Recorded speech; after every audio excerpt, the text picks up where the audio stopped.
Ռուսաստանի արտգործնախարարության այդ 4-րդ դեպարտամենտի ղեկավարի հայտարարությունները Հայաստանում շատ լուրջ պետք է ընդունեն եւ ընկալեն դա որպես ինչ-որ առումով նաեւ օրակարգ։ Օրակարգ այն բանի մասին,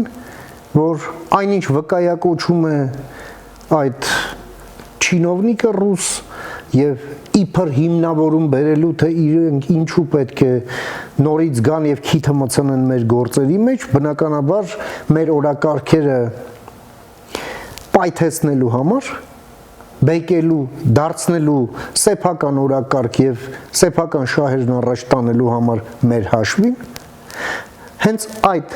հիմնավորումները կամ պսևդո հիմնավորումները լիկվիդացնելու համար։ Իրականում մենք այդ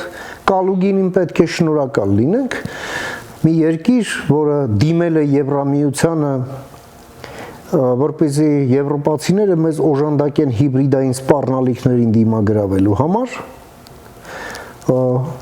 մենք պետք է շնորհակալ լինենք, որ կալուգինը մեզ նույնիսկ մատնացույց է անում, թե որտեղ պետք է լինի մեր ուշադրության ֆոկուսը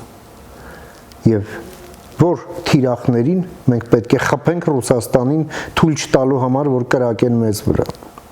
Ի վերջո, մենք ոչ թե,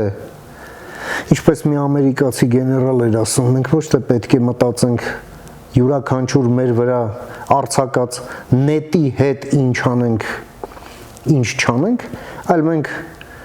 պետք է կենտրոնանանք մի բանի վրա, ոնց սատկացնենք նետաձիգին, որ էլ մեզ վրա նետեր չարձակի։